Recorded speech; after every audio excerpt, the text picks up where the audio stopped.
Почитувани гледачи, денес е 30 август, вторника. Вие го следите најновото издание на регионалните вести на телевизија КИС. Првиот ден од новата учебна година, учениците македонци од гимназијата Кирил Печиновиќ ќе започнат со протестен марш. На протестот кој го организираат учениците заедно со нивните родители и професори, ќе се упатат повеќе барања за надминување на просторниот проблем со кој се соочуваат повеќе од една деценија.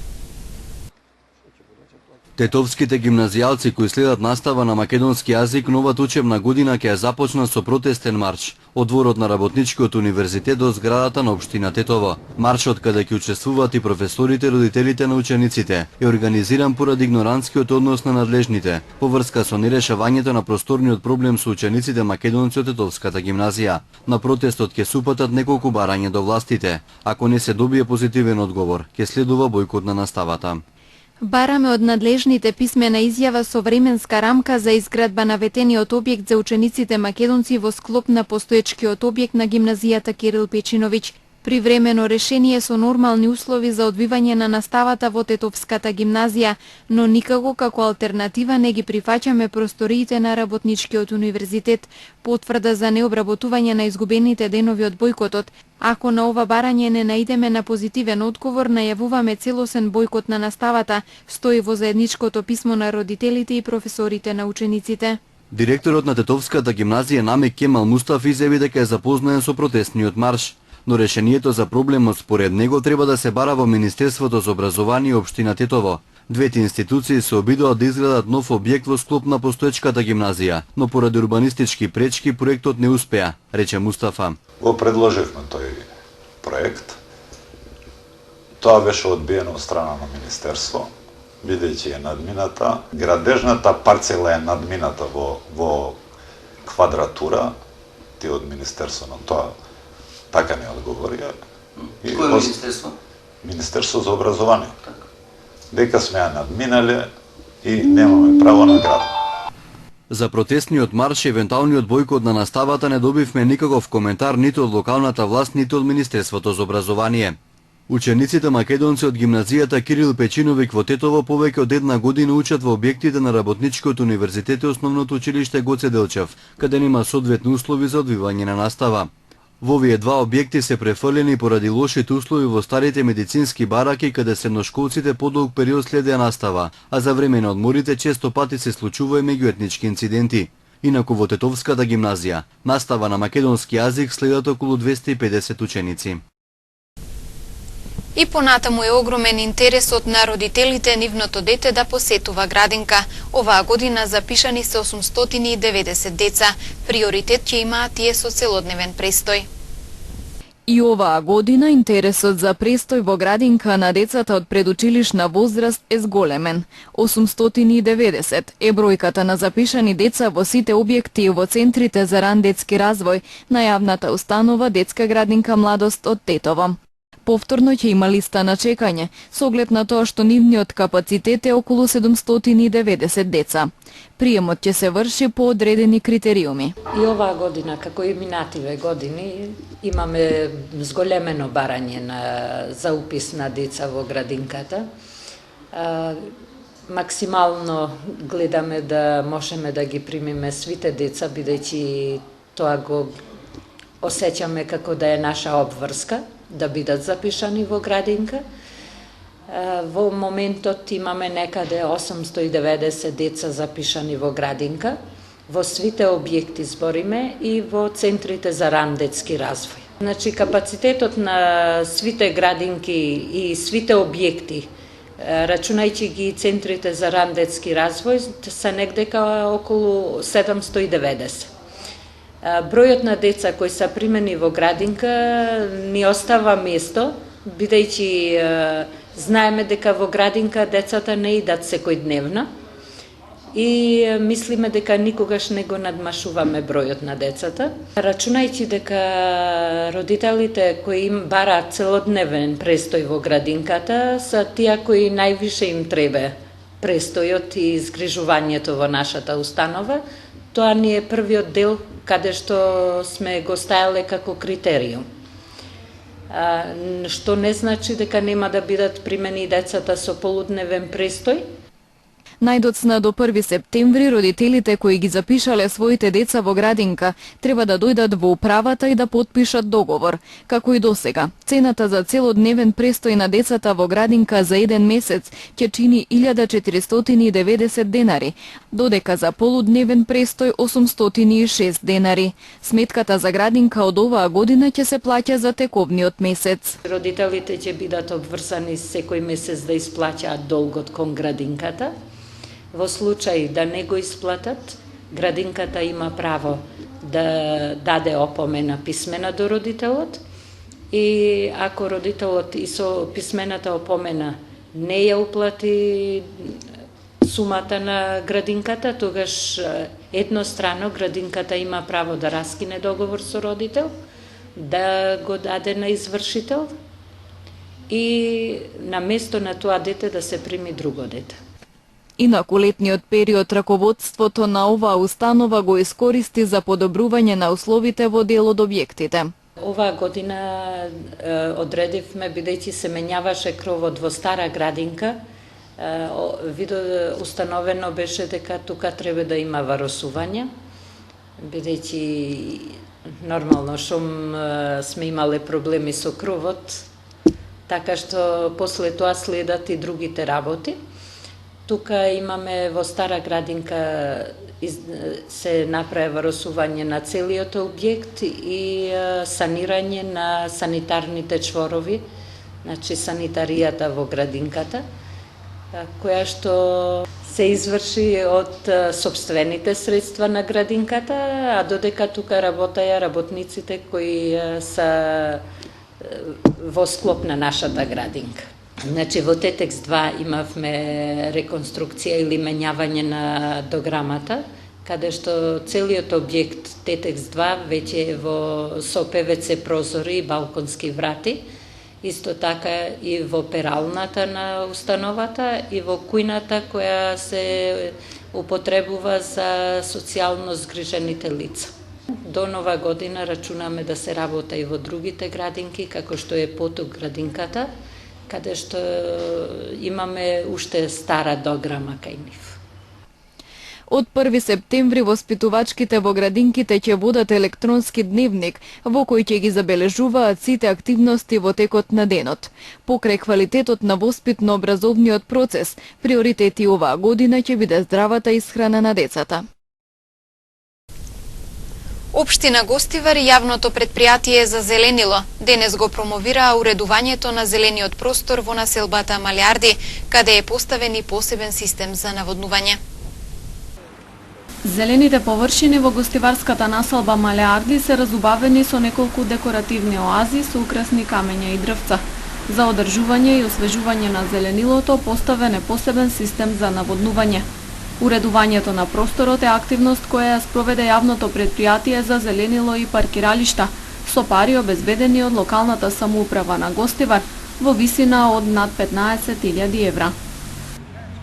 Денеска сме овде во паркот во населбата Малјарди за да го промовираме хортикултурното уредување на зелените површини. Треба да се наведе дека овај проект од општинава која зафаќа негде над 15.000 евра. Ние започнавме со паркот спроти судот, после истото уредување го направивме и во паркот кај општинава. Општинските власти потенцираат дека грижата за зелените површини низ градот е еден од приоритетите на кои се посветува внимание, особено откако лани се формираше предпријатието. Со основањето на јавното предпријатие за паркинзи и зеленило, работите се интензивира уште повеќе, па годинава се реализира повеќе проекти во овој правец. Градските булевари беа приоритет и сме реализирале неколку инвестиции. Денес тука сме за да го промовираме инсталирањето на системот за наводнување, изградбата на декоративната оаза и нивелизирањето на површината на позелениот дел на булеварот. Општина Гостивар е убедена дека уредувањето и грижата за зелените површина е многу важна работа за граѓаните и за нивното здравје, затоа и во иднина ќе му се посвети посебно внимание на уредувањето на градскава зелена површина. Во уредувањето на зеленилото низ Гостивар се вклучи и приватна фирма која работеше на изградба и поставување на декоративните оази. Има ли реално намалување на невработеноста во земјава или тоа се должи на иселувањето на невработените лица во странство? Експертите тврдат дека новите вработувања се всушност регистрирање на веќе вработените преку сивата економија, а само еден дел од новите вработувања се должат на инвестиции во слободните економски зони. Се намалува ли невработеноста во земјава или тоа се должи на иселувањето на невработените лица во странство? Имено веќе 4 тромесечија поред се регистрира опаѓање на вкупниот број на активно работоспособно население, како што Народната банка на Република Македонија пишува во последниот извештај. Во првите 3 месеци понудата на работна сила се намали за 1,4%, што представува на тамошно продлабочување на негативната годишна динамика присутна во последните 3 квартали.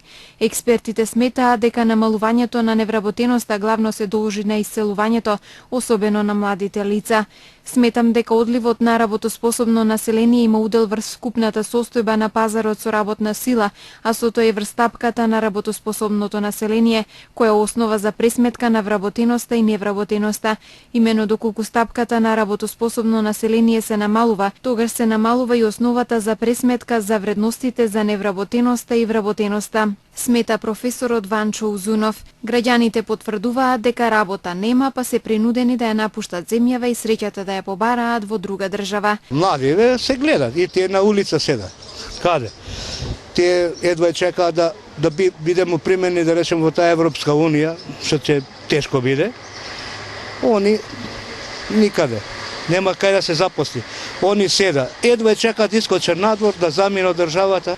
Еве ја што имам, например, внука ми отиде во Америка, другава со дечкото, ако се земат и тие ќе идат во странство. Нема овде и мало и плата им е и све. Што е да мислиме, видите младите без работа су. И така, морамо да идемо на странство. Смо без работа. Витина без работа. Жена болна, мајка болна, све. Експертите тврдат дека вториот неекономски фактор за намалување на невработеноста според статистички показатели е тоа што новите вработувања се всушност регистрирање на веќе вработени преку сивата економија. Економскиот аналитичар Бранимир Јовановиќ смета дека главната причина лежи во регистрирање на дивовработените, односно во намалување на стапката на сивата економија. Инаку најголем број од вработените на црно во изминатиот период ја искористија шансата за вработување преку субвенции од Македонија вработува. Идната недела веќе 56 фирми и лица кои што прв пат се појавуваат на пазарот на труд ќе го отворат својот бизнис, својата бизнис идеја ја преточуваат во бизнис план и веќе според бизнис планот во наредните 2 години ќе опстојат на пазарот на труд. Условот секако е да нема намалување на број на вработените. Во вториот оглас 2016 година имавме некаде околу 110 заинтересирани невработени лица, поминаа низ фазите 1 и 2, тоест фазата на пополнување на прашалници во Центарот за вработување и веќе сме во фазата на доделување на ваучери и повторно некаде околу 60 на лица да го остварат своето право за отварање на свој бизнис преку Централниот регистар, оснивање на фирми и да си допринесат за својата зголемување на својата вработливост. Исто така можат да вработуваат и дополнителни лица. Дополнителното лице носи 92.000 денари во вид на средства. Можам да кажам дека оваа мерка би требало во понатамошниот тек на годинава, некаде во средината на септември очекуваме да се отвори третиот оглас и секако мислиме дека ќе најде на добар прием кај невработените лица и ќе бидат активни во своето пријавување во своите бизниси, а најчесто поминуваат оние бизниси кои што веќе неформално се на пазарот на труд, а сега веќе го формализираат. Третата причина е економска и таа се должи на странските инвестиции во слободните економски зони. Иако бројката не е голема, се зборува за околу 13.000 луѓе, тие сепак се вработени во фабрики од каде земаат плата. Во пракса не се вработени луѓе, пари нема. И како може да вамо покаже едно, други статистички некои показатели, а во друга страна невработеност нема, значи пари нема, па сиромаштија. Се запослува, така само ги пика ради избориве. По 3 месеца, 4, со договор само. Без решение, решение никој немаат. А многу има, стварно има многу запослено. Само дали ќе останат? Би требало секој ден да се раѓаат нови работни места, фабрики да се градат уште повеќе, па да има запослување. Повеќе има избркани работници, одошто примени работници. Во првите 3 месеци од минатата година вкупното активно население изнесуваше 959.388 лица. Од јануари до март годинава таа бројка падна на 945.821 лице. Постојаното намалување на бројот на невработени лица доведе до тоа невработеноста од 38% во 2006 година сега да биде 24,5%. Продолжуваме со информации кои ги соопшти секторот за внатрешни работи Тетово. Жител на Тетово на 30 години завршил во полиција и во болница по серијата инциденти кои ги предизвикал во Мала Речица и во Тетово. 30-годишникот прво отишол пред домот на двајца браќа во Мала Речица и таму почнал да вика, да се заканува и со нога удирал во влезната капија. Потоа отишол во кругот на бензинска пумпа во Тетово на улица Видеос Милески Бато, каде пристигнали и двајцата браќа од Мала Речица. 30-годишникот, маневрирајќи со неговото возило, прво удрил во возилото на постариот брат на 40 години, а движејќи се наназад и во автомобилот на 36-годишниот од браќата. При тоа 30-годишникот добил повреди на главата. Набрзо е приведен од полицијата, а е пренесен и во Тетовската клиничка болница, каде по укажаната помош пуштен е на домашно лекување. Од полицијата соопштија дека ќе се разговара со сите инволвирани во случајот со цел да се дознаат сите детали од настанот. Полициски службеници на секторот за внатрешни работи Тетово вчера околу 15 часот го лишиле од слобода 33-годишниот тетовец со иницијали МР, во чие патничко возило Ауди при преглед на истото пронајден негасен пиштол Екол Фират Магнум С со една празна рамка. Пронајдениот пиштол со потврда му е одземен, разговарано е со него, а нешто подоцна МР е пуштен и по целосно расчистување на сите поединости ќе се соочи со соодветен поднесок. На ургентното оделение во гостиварската болница вчера околу 11 часот била донесена 33-годишна жена од Форино која се затрула со поголема количина таблети диазепам. Таа била неконтактибилна и по укажаната помош пренесена е на скопските клиники на токсикологија. Се расветлуваат причините односно мотивите за труењето, околностите во кои се случило и се друго. Од Центарот за јавно здравје Тетово соопштија дека во периодот од 31 август до 2 септември во зависност од временските услови ќе се изврши дезинсекција на подрачјето на општина Желино со цел намалување на бројот на комарци.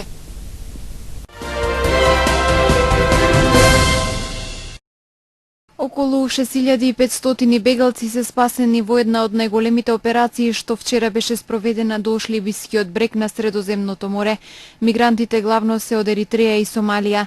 Тие во стампедо тргнале кон спасувачките бродови, а некои од нив скокале и во морето и пливале до бродовите. Во соопштението од италијанската крајбрежна стража се вели дека се спроведени околу 40 посебни спасувачки мисии во близина на либискиот град Сабрата. Во близина на кинеската амбасада во Киргистан денеска експлодираше автомобил при што загина возачот, а 3 лица се ранети, соопшти Министерството за здравство на Киргистан, додека властите наведуваа дека станува збор за самоубиствен бомбашки напад. Возачот на автомобилот се обидел да ја пробие портата на амбасадата. Вработените во амбасадата на Кина и блиската американска амбасада се евакуирани, соопшти Киргистанската служба за вонредни ситуации. Страшниот земјотрес кој ја зафати централна Италија и особено градот Амариче, освен што однесе 300 жртви, предизвика и огромна материјална штета. Според снимките од сателити на Европската вселенска агенција, има разместување на земјата од 23 сантиметри, додека 20 километарската пукнатина се движела до шапенините. Научниците ќе ги користат информациите за да разберат што го предизвикало земјотресот со интензитет од 6,2 степени според Рихтеровата скала. Пукнатината е долга околу 20 километри, оценета како средно фрустрирачка и е во длабочина од околу половина метар. Поголемиот дел од лизгањето било во длабочина, сосема малку од поместувањето достигнало до површината. Поместувањето е концентрирано во 2 дела. Европската комисија ги истражуваше последните 3 години од плаќањето даноци на Apple и одлучи дека олеснувањето во Ирска им овозможиле да плаќаат данок од 1%. Европските регулатори одлучија денеска дека Apple ќе мора да им плати на ирските власти до 13 милиарди долари за неплатени даноци плюс камати по одлуката дека пренасочувањето на профитот низ Ирска било нелегално. Но како што велат представници на Европската Унија, тој износ може да се намали ако и другите членки бараат плаќање даноци.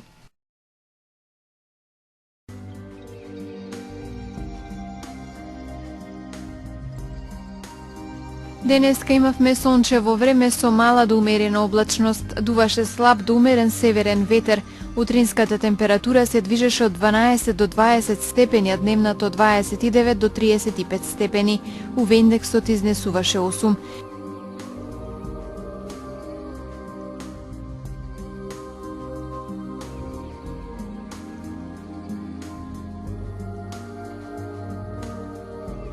За утре метеоролозите прогнозираат сончево време со умерена облачност, а попладне нестабилно со краткотраен пороен дожд и ретки грмежи. Утринската температура ќе се движи од 11 до 19 степени, а дневната од 29 до 36 степени. УВ индексот ќе изнесува 7.